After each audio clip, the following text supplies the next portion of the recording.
Assalamualaikum geng. Alright, dalam video kali ini aku nak sambung cerita lah manga Demon Slayer chapter 105, sambungan selepas Tanjiro berjaya mengalahkan patung Yorichi Zero Shiki. Alright, jom kita start. Okay, so lepas Tanjiro dah berjaya kalahkan patung tu, nampaklah kan ada satu pedang yang keluar daripada tubuh patung Yorichi Zero Shiki ni. Dan bila Tanjiro dengan Kotetsu nampak pedang tu, diorang excited lah. Okay? Diorang excited gila nampak pedang tu, sampaikan diorang tak berhenti teriak. Lepas tu tengok pedang dalam badan patung tu. Lepas tu bila Tanjiro nampak, dia tanyalah Kotetsu, pedang ni pedang apa? Tapi Kotetsu pun dia tak tahu pedang ni dari mana. Tapi bila Tanjiro perhatikan betul-betul kan, pedang tu nampak lama. So dia assume yang pedang ni dah berumur 300 tahun lah, pedang dari era Sengoku lagi. Memang sangat lama. Jadi nampak antik kan, nampak yang betul-betul legend lah pedang tu. So itu buatkan Tanjiro ni makin lagi excited dengan Kotetsu. Jadi Kotetsu dia suruhlah Tanjiro ambil pedang tu sebabkan itu hasil daripada kerja keras Tanjiro kan, kalahkan patung Yorichi Zero Shiki tu. Tapi Tanjiro ni dia refuse sebab dia kata itu kebetulan je dia dapat kalahkan patung tu sebab patung tu dah lama. Macam biasalah, Tanjiro ni humble kan. Tapi Kotetsu ni dia masih lagi pujuk Tanjiro supaya ambil. Sampailah Tanjiro ni pun setuju. Dia ambil pedang tu dan dengan excitednya dia cubalah keluarkan pedang tu daripada dia punya sheath dia. Tapi bila Tanjiro keluarkan pedang tu, kecewalah diorang berdua ni sebab diorang nampak yang pedang tu dah berkarat. Jadi kecewalah Tanjiro dengan Kotetsu ni. Jadi Kotetsu ni dia explain lah dengan Tanjiro dah 300 tahun kan mesin tu. Jadi iyalah tiada siapa-siapa tahu juga ada pedang dalam situ.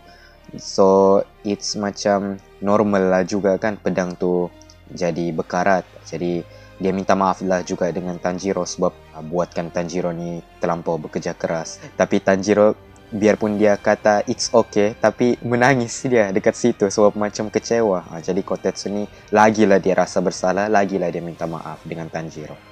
Dan pada masa tu, diorang terdengarlah ada satu bunyi tapak kaki datang dekat dengan dorang. Jadi bila diorang toleh ke arah bunyi tu, diorang nampak Haganezuka. Okay, Haganezuka at that time betul-betul tegap yang macam tahap Himeji Magyome, betul-betul muscular badan dia. Jadi terkejutlah Tanjiro dengan Kotetsu lagi nampak keadaan Haganezuka yang sudah sedia tegap, fit, bulky lagi. Dan masa Haganezuka datang pergi tempat diorang, Haganezuka ni dia cakap satu benda je, serahkan pada aku. Itu ya. Jadi Tanjiro ni dia bingung lah apa maksud Haganezuka, serahkan apa dengan Haganezuka. Jadi Haganezuka ni dia terus ambil, dia nak ambil pedang tu. Jadi dihalang lah oleh Tanjiro dengan Kotetsu. Jadi Tanjiro ni pun dia tahan lah, dia halang Haganezuka daripada ambil pedang tu dan dia minta explanation daripada Haganezuka kenapa dia cuba nak ambil pedang tu. Sama jugalah dengan Kotetsu, diorang berdua ni tanya dengan Haganezuka kenapa cuba ambil pedang tu. Tapi Haganezuka dia tak jawab pun soalan diorang berdua ni dan dia just cakap serahkan pada aku. Itu aja yang Haganezuka kata. Tapi diorang Tanjiro ni masih lagi tak lepaskan. Sampaikan Haganezuka ni dia gunakan sepenuh tenaga dia terus tarik pedang tu daripada Tanjiro dan juga Kotetsu. Dan pada masa ni lah Kanamori sampai. Okay, Kanamori swordsmith yang buat pedang Inosuke sampai. Lepas tu dia datang dan dia terus gelitik Haganezuka di bahagian perut dia. Kanamori sampai dia bagi tahulah dengan diorang Tanjiro, di dekat sini kelemahan Haganezuka. Lepas tu dia gelitik Haganezuka. Haganezuka ni pun dia tak tahan lah, lepas tu dia ketawa-ketawa, lepas tu dia pengsan. Jadi bila Tanjiro nampak Kanamori, diorang bertegur sapa. Lepas tu Kanamori ni dia bagi tahulah, dia explain dengan diorang Tanjiro ni perkara yang sebenar. Jadi Haganezuka sebenarnya dia berlatih di atas gunung. Jadi dia punya training tu supaya dia boleh buatkan pedang yang kuat untuk Tanjiro supaya Tanjiro ni tak mati.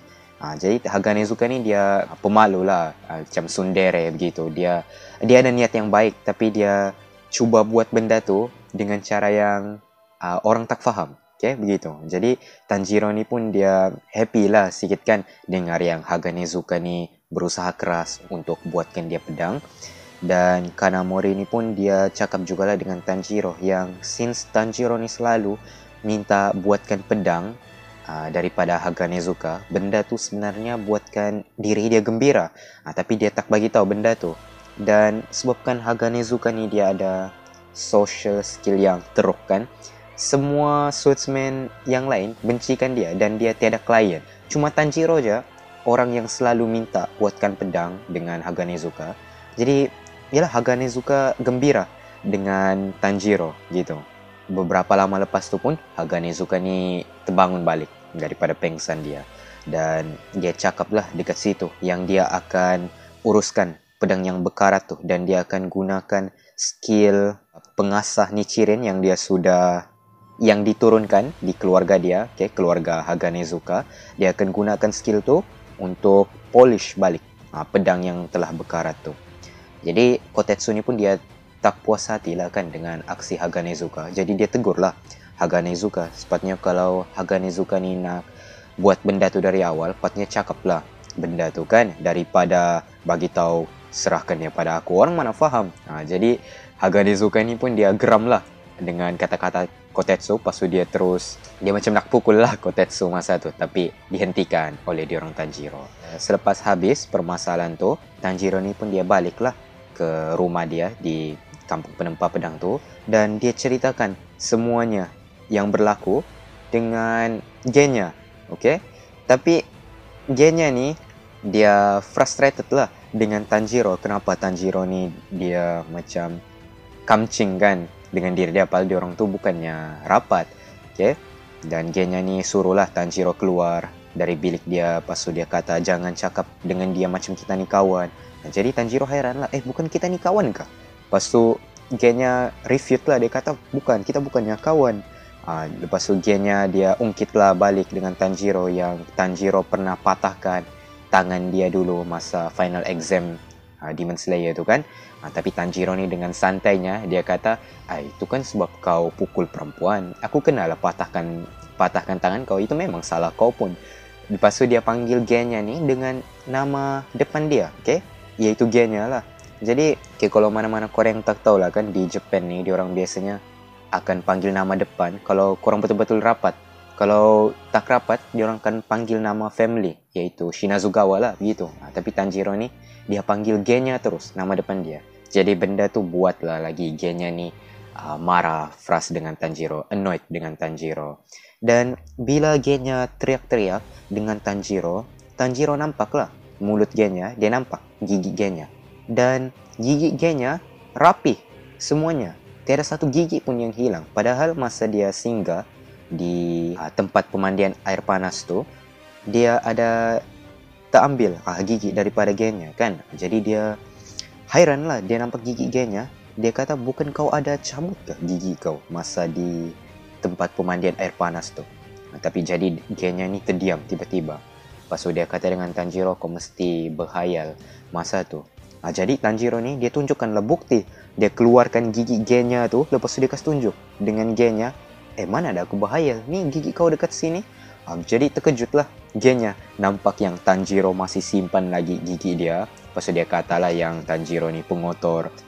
Dan Tanjiro ni niat dia ambil gigi tu supaya dia nak bagi balik dengan Genya. Tapi Genya ni dia tak nak. Lepas tu dia marah Tanjiro. Lepas tu dia tendang Tanjiro keluar dari bilik dia. Lepas tu Tanjiro ni pun hairan lah, kenapa Genya ni dia selalu betul marah je kerja dia. Mungkin dia lapar. Tanjiro ingatkan Genya ni lapar. Nampak innocent kan. Okay? Dan lepas tu time skip lah. Dan ditunjukkan pula pada suatu malam adalah satu orang penduduk dari perkampungan penempa pedang ni. Dia baru balik daripada mandi air panas. Bila dia tengah on the way balik ke tempat dia ternampak ada satu pasu bunga di tengah-tengah jalan. Dan pasu bunga tu nampak cantik lah. So dia cuba dekati pasu bunga tu. Dan bila dia cuba dekati pasu bunga tu, dia tiba-tiba disedut masuk ke dalam pasu tu. Dan bila dia disedut tu, keluar jugalah darah daripada tubuh dia. Dan beberapa lama kemudian orang ni dimuntahkan keluar daripada pasu tu, dan dalam keadaan yang memang mess up lah. Okey, badan dia dah patah, memang mess up lah badan dia ni. Dan daripada pasu bunga tu keluarlah Apamon Demon yang kelima, iaitu Gyoko. Jadi pada masa ni Gyoko dan juga Apamon yang keempat, iaitu Hantengo, diorang dah sampai di kampung penempa pedang ni, dan mission diorang adalah untuk memusnahkan kampung penempa pedang ni. Dan kalau diorang berjaya untuk musnahkan kampung tu, of course lah para Demon Slayer akan menjadi lemah, sebabkan tiada lagi orang yang boleh buatkan senjata untuk diorang ni. Okay? Dan Hantengo pula masa tu dia berada di atas bumbung, betul-betul di atas tempat Tanjiro tidur dengan Nezuko. Okay? Alright geng, itu saja untuk video kali ini. Aku harap korang enjoy tengok. Thank you very much for watching. Keep supporting Manpan Studios. See you guys next time. Assalamualaikum.